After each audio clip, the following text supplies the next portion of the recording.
What I wanted to do today is, well, first off, a couple of just housekeeping things, and then we're going to talk in a continuation of our last session talking about agent safety. Okay, because we got about halfway through a bunch of the tips, and I wanted to make sure that we're covering all the ground that everybody could use in terms of information that would help you to stay safe out there while you're showing houses in your personal life.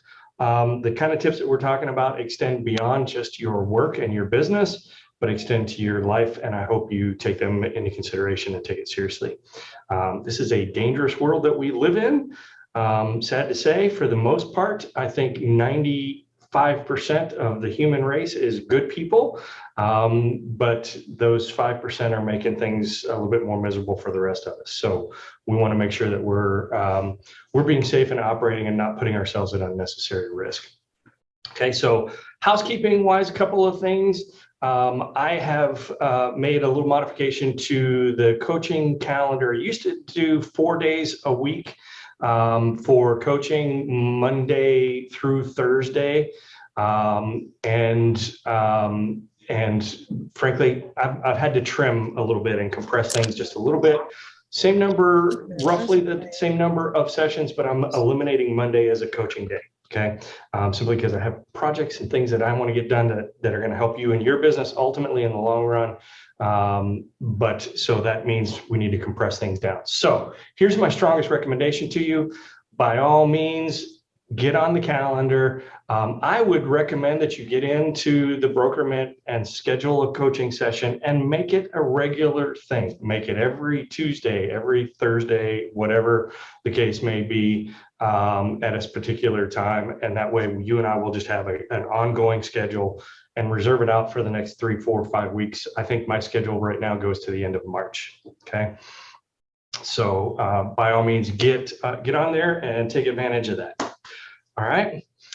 Had a lot of questions, a lot of agents that I helped over the weekend with offers, with amendments to address concerns, with buyer's brokerage agreements, things like that. So it's a pretty exciting time. There's a lot of business out there happening right now. Hope you guys are taking advantage of that and enjoying the incredible market that we're in. Okay. Without any further ado, let's dive in. This is going to bug me. I rearranged my screens and now I've got to find my mouse everywhere I look here.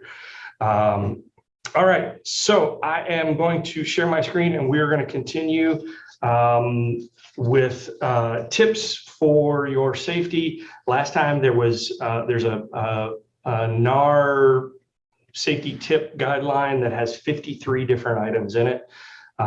We got about halfway through the last time. We're going to hopefully finish out and get the rest of the way through it today. All right. Any questions before we get started?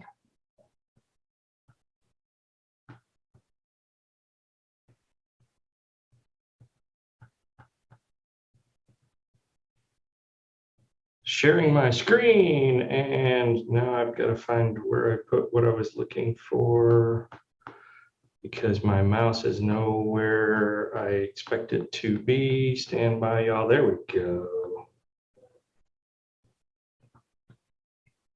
Okay, so last time we got through tip number 27. We're going to start at tip number 28 today. Is everybody looking at the at tip 28 on their screen? Okay, just want to make sure I was sharing the right screen. All right, so this one is more about your personal safety, less so about your business, but you know, when you're shopping online, just use all the appropriate cautions when you're out there putting your information on secure websites. Make sure it's the HTTPS versus HTTP. Most people's browsers are pretty good about that kind of information. I'm not going to cover that in any great detail. Okay, this one is a little bit different, and I want to take umbrage to something on this. You know, tip number 29 says nothing personal. When talking to your clients and prospects, be friendly, but still keep your personal information private. I agree with that to a certain extent. I'm not saying don't ever say anything personal to anybody. I'm not saying Don't make yourself vulnerable. Don't tell them about your wife and kids or your family or whatever, husband, kids, whatever. Because again, you got to balance this with who do people do business with? They do business with people they know, like, and trust. Okay. It's hard to build a relationship when somebody doesn't even tell you, well, I'm married. Are you married? I can't even tell you that. Okay. So balance that with, hey, I live in Woodstock. I don't live in 123 Main Street in Woodstock. I live in Woodstock. Woodstock is my community. I know that community very well. I'm very familiar with the schools. My kids go to a different school, but you can still make yourself vulnerable and likable and cordial and friendly without revealing too much information. All right. I love this one. Tip number 30, take 2 seconds as you walk towards your destination to check out any potential hazards. Is it unusually quiet in an area where there usually is people and traffic? Do you observe any obstacles, any dumpsters, garbage cans somebody could be hiding behind in a parking lot, along a street? Is there some vagrants or people loitering in the area? Be wary, be aware of your surroundings, okay? Keys. This one, don't hand out keys to friends, even if they are trustworthy. Okay, I think this is referring to your personal life. Let's talk about in real estate. Do you ever, in any circumstances, provide lockbox information or keys to someone that is your client? That's a question. Show of hands. Have you ever done it, or would you ever do it? I see no hands. Come on, y'all. Big negative. Absolutely. You will never, the fastest way to lose there's two fast ways to lose your license in real estate. One is mishandling of funds, i.e. earnest money. And the second one is to provide access to a home that you are not there to supervise the entrance of. Okay. Under no circumstances would you ever provide a lockbox key or tell somebody, here's the combo, if it's a combo lock as opposed to a super lock. Never, ever, ever, ever allow somebody else into either your listing or to another listing for the purpose of showing that home. All right, are we clear? Crystal? Okay. From dusk to dawn, tip number 32, when showing vacant commercial sites, find out if the property is well lit, has good any cell phone coverage. I would say that's true not only for commercial, but also for residential too. Okay. So tip number 33 deals with listings. And this is one of your, in my opinion, your value propositions. Whenever you are listing a home, that you can offer them secure showing options in the form of the super lockbox and the showing time scheduling app, which somebody that is doing a for sale by owner cannot do. But having said that, you want to remind your clients that strangers can and will be walking through their home during showings or open houses. Tell them to hide their valuables, pharmaceuticals, drugs in the medicine cabinet, things like that should be put away. Anything that is highly valuable, jewelry, anything should not be. Don't leave your wedding ring out on the vanity in your bathroom, whether you wear it or not. Okay, so be conscious of those things. All right. Tip number 34, long-term thinking. If you think it may be some time before a property sells, then get acquainted with a few of the immediate neighbors. That's a great idea. And you can do that in the context of your, we call it the 10-10-20 rule. Does everybody know what the 10-10-20 rule is? When you list a property? Oh, this is great. Okay, 10-10-20 rule is if I'm gonna change this out. 10-10-20 rule. Here's my house, my listing, 10 homes on the right side, 10 homes on the left side, 20 houses on both sides across the street. That should be your door knocking audience. When you put a listing on the market, you go to the 10 houses on the right side, the 10 houses on the left side, and the 20 houses across the street. You do up your flyer. If you're going to do an open house, you do an open house flyer. If you're doing just a standard flyer, then you do that. You knock on those doors and you say, "Hey, my name is Jay. I'm with Century 21. I'm listing the house across the street." We find that most of the time, the neighbors in a neighborhood are the best sales partners that we can possibly have, because people know people that might want to move into this neighborhood. Here's the flyer on the neighborhood. Okay, what does that do for you? Gets you additional traction.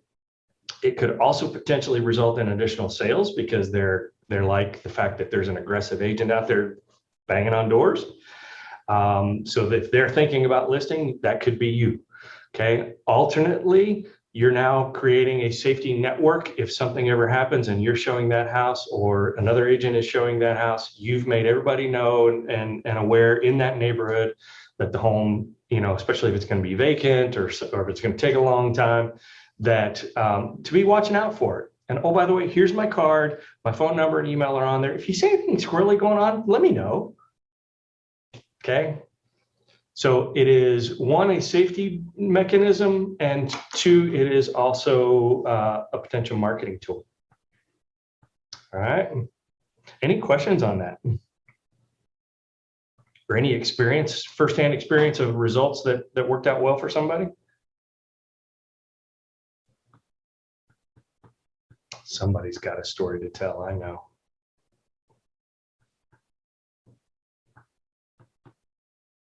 Sorry, trying to share my screen again. All right. Tip number 35, don't dial and drive. I mean, it's against the law in the state of Georgia. Everybody knows that. Be very, very careful. Be conscious of dialing. I've tried to convince my wife that there's a realtor exception written into the Georgia state law about hands-free driving. She's not buying it, and neither should you. It sometimes feels like there should be, right? Have we all been that busy before? All right, ladies, I'm skirting on dangerous territory here, but tip number 36, carry less. If you carry a purse, lock it in your car or truck before arriving at the appointment.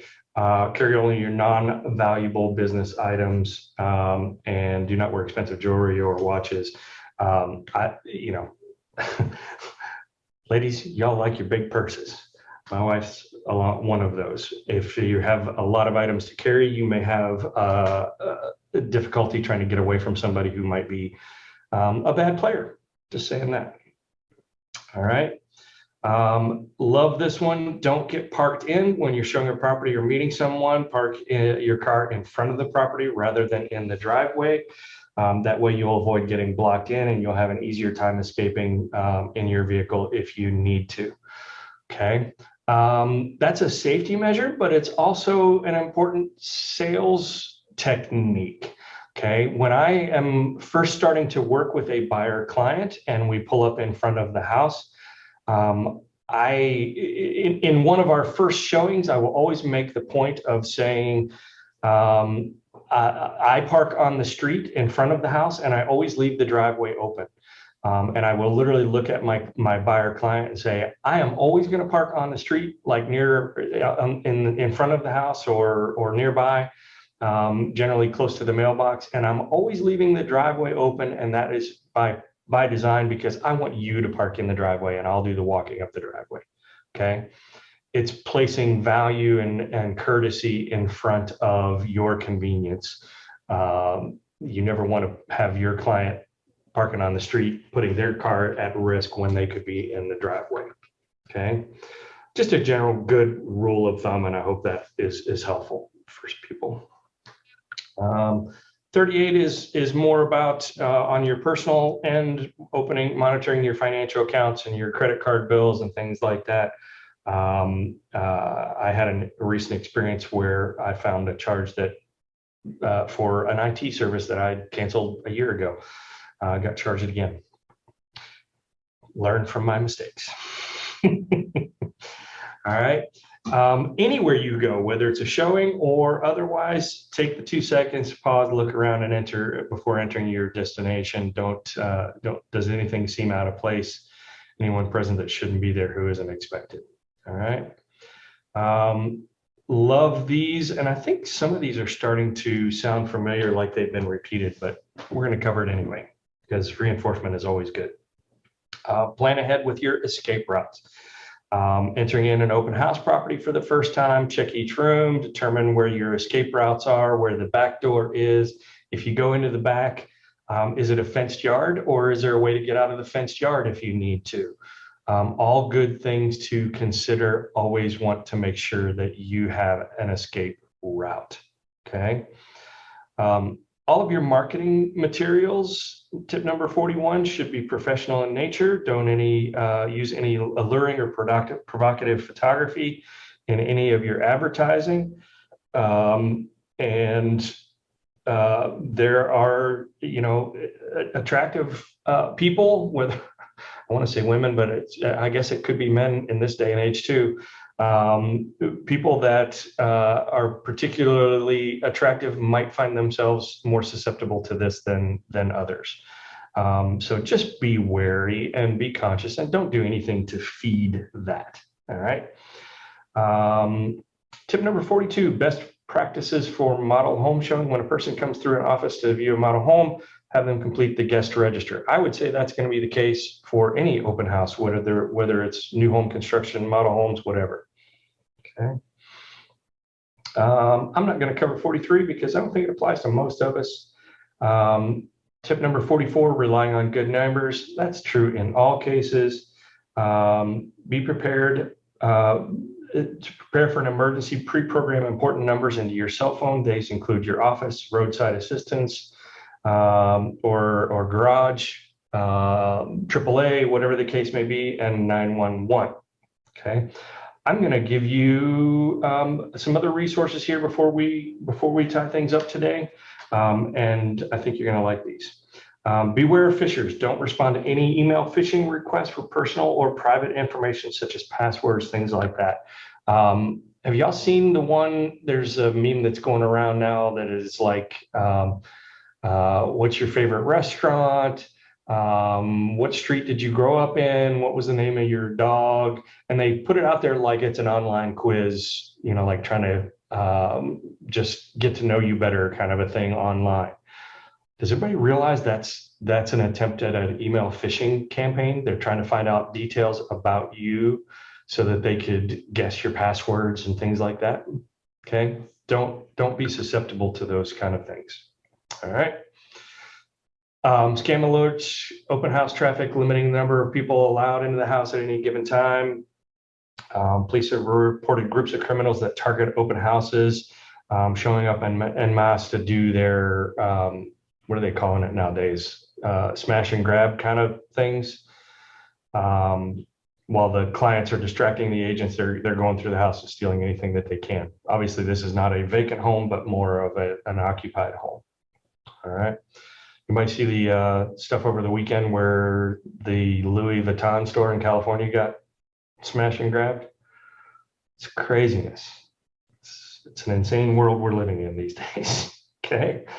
Love this one. Make your clients your safety partners. Inform clients who are selling that while they're taking safety precautions, they will be checking and lock the home before leaving. Should immediately double check all locks and scout for any missing items upon their return. All right. I agree wholeheartedly with tip number 49. Don't use the V word, okay, the vacant word. This is interesting because now you've got, if you're listing a house, what does MLS want to know? whether it's occupied or vacant. I will tell you my general rule of thumb when I have a listing, if it is vacant, I will never use the word vacant, and I will tell everybody that it is by appointment only. Okay, so put it in showing time as appointment only, and that just eliminates anybody that is out there just fishing for something. All right. And you can still set it up with showing time as a go and show to where it doesn't require the appointment to be approved by somebody, but it does require an appointment. And that solves the problem of advertising that it is vacant. All right. Our IT folks would also be very conscious of checking suspicious emails before you act on an email request. We have in our office had people call the broker hotline and go, one of the other agents in the office is asking me to go buy a gift card. Should I be doing that? Yes, that is happening, folks. They will get your email address. Somebody was actually sending emails to people, and they said it was Mike Pruitt. And Mike Pruitt was telling them to go buy a gift card and to bring it back to the office. Guess what? Mike Pruitt does not need you to buy him gift cards. Okay, so that is a very, very suspicious email, and y'all need to be very conscious of it. All right. And if you get something like that, before you respond to it, before you do anything, call the broker hotline, forward it to me, to Dwayne, to anybody on the staff, and say, this seems squirrely, what's going on? And we'll give you the ruling on it. All right. Public transportation should be for the public, not from the public. If you plan on using public transportation, whether it's from a conventional to home, make sure that you're riding in a registered taxi before entry. I don't think this applies to many people on here, so I'm just going to skip right over it. Okay. Tip number 53, that's the last one. Whenever possible, be sure your cell phone battery is charged, and always check the cell coverage prior to making an appointment to make sure you're in a good area. Okay. I've got a handful more. People are not who they say they are. Even with the help of caller ID, you can never be too sure. We all know this because people, you get a call that's a local number from Norcross or somewhere local, and then you call and you're speaking to somebody with a strong accent that you clearly know is not a local area. So be careful. Always let someone know when you are headed to an appointment and when you should expect to hear from you. Okay, I've got a couple of resources that we're going to talk about in just a minute that can help you with this, but you can partner with another agent within the office. You can partner with me. You can partner with anybody at the help desk. Hey, I'm walking into an appointment and this seems a little squirrely, or that I don't like this area. If I don't call in 30 minutes, to tell you everything is okay, this is the address of where I'm at. Okay. And that is, no one in this office or in anywhere around here would have a problem with that. All right. Be aware of adware and malware. Hopefully we've got that one well under control. I'm going to be done in just a second, Greg. And that is it, 56 tips. What questions do you have, everybody?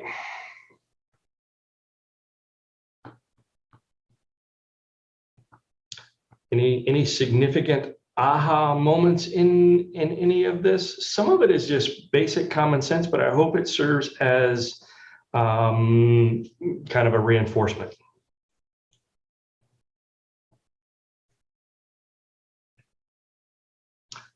Anybody got any input? We got one more thing before we leave.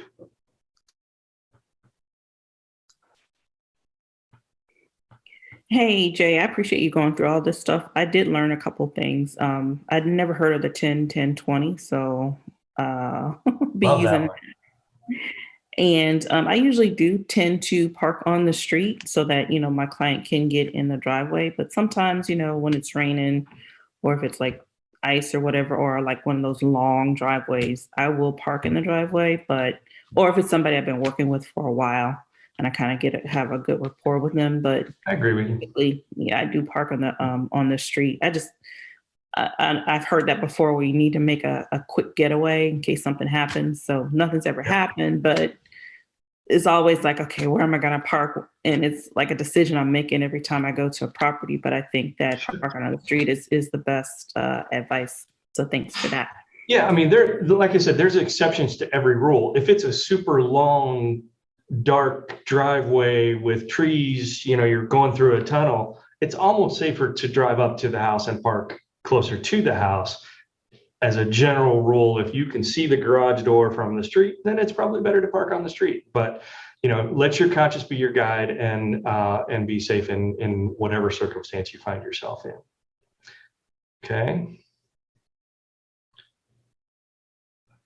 And Julia said she didn't know about following instead of leading the client. Always let them go into the room first and you be the person behind, because you don't want to be trapped into that area. All right. I did want to share one other thing for you. I'm going to share my screen again. Share. Okay. So there are some great resources and apps that I wanted to cover. If I can get my cursor to come back on the right screen again. There we go. There are some resources under the National Association of Realtors for personal protection. And I'm gonna send a link to this page out to everybody. But this is great information, resources for personal protection. There's an Insta Alert, is a discrete, simple use device to send emergency texts and emails in contact with GPS information. It's a device that you can buy for a fee and pay a monthly service charge.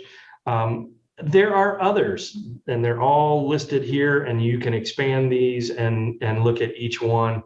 But I'm going to tell you, just like everything, there's also free information out there and free resources. HomeSnap is something that I use quite often, and I've advocated with many of you to use. There is actually a safety timer. When you go into showing in an unfamiliar territory, you can, prior to showing, set up a timer for how long you expect it to be. And if the timer expires, a text message will automatically be sent to your emergency contact, somebody that you designate within the app. And so, ladies, you can set up your spouse, you can set up me in there, whatever, and you'll get that. And that is a free resource to realtors, so you don't have to pay any money for anything like that. Okay, and there are others that are similar to that. Real Safe Agent. I think that one is free. I might be wrong about that one, but there are several that are out there, and explore this, figure out which one works best for you.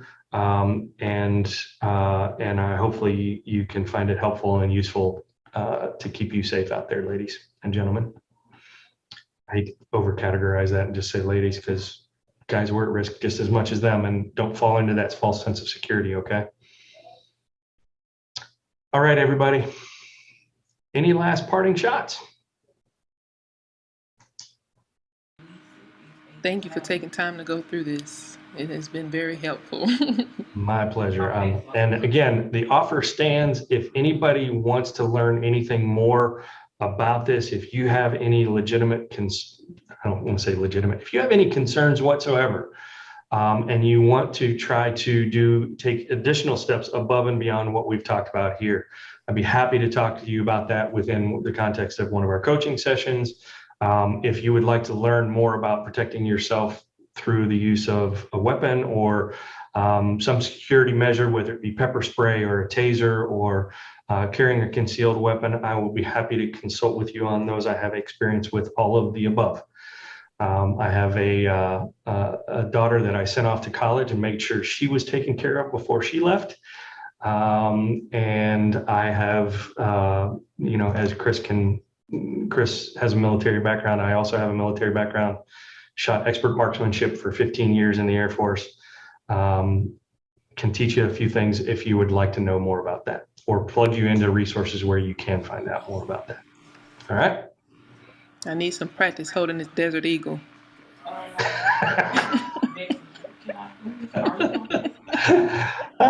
Tracy. Might have to work out a little more and Yeah. bulk up. Remind me not to volunteer to carry your purse anywhere. Does everybody know what a Desert Eagle is? I was just about to ask that question. For the uninitiated, what is that? It's a pocket cannon. Wow, Tracy.